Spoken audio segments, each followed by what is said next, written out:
بأسهل طريقة حضريهم دفعة واحدة بدون تقراص وبدون مقلاس، كيجيو لذاذ بزاف وسهلين في التحضير. خليكم مع الوصفة.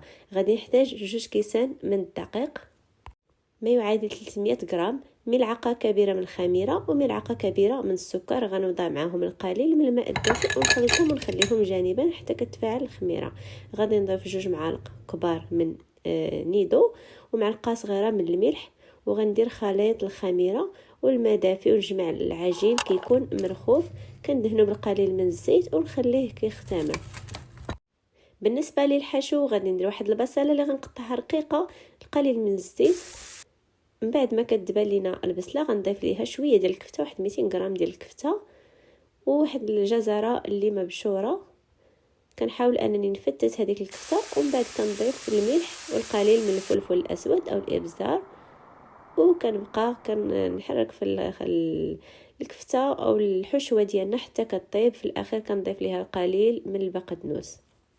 من بعد ما كتختمر العجينه كتكون عامره بالهواء كنفرغوا منها، ومن بعد كنخليها كترتاح واحد 5 ديال الدقائق باش كتزين تجينا سهله في الطليق. كنطلقوها مزيان، كتكون رقيقه، خليوها رقيقه باش تجيكم العجينه رقيقه.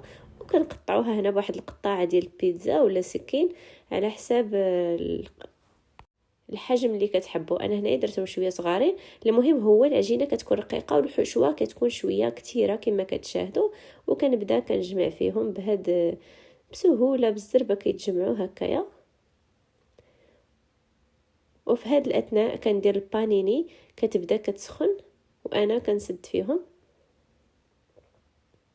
ما كنقرصوهم، ما كنخليوهمش يختمروا مباشره. كنبداو كنطيبوا فيهم. كنحتاج واحد شويه ديال الزيت كندهنوهم هكا كما كتشاهدوا، كندهنوهم بشويه ديال الزيت وكنوضعوهم في آلة ديال البانيني.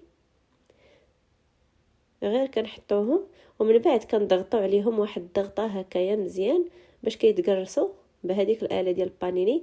وكنخليهم حتى كيتحمروا مزيان. الا كانت عندكم البانيني ما كتحمرش من شي واجهه كتقلبوهم. انا هنا ما كنقلبهمش لان البانيني عندي كطيب مزيان. وكنستمر بنفس الطريقه راه كيجيو طايبين. الا عندكم اله بانيني كبيره راه غتهز لكم كميه اللي هي كبيره. انا عندي اله البانيني صغيره.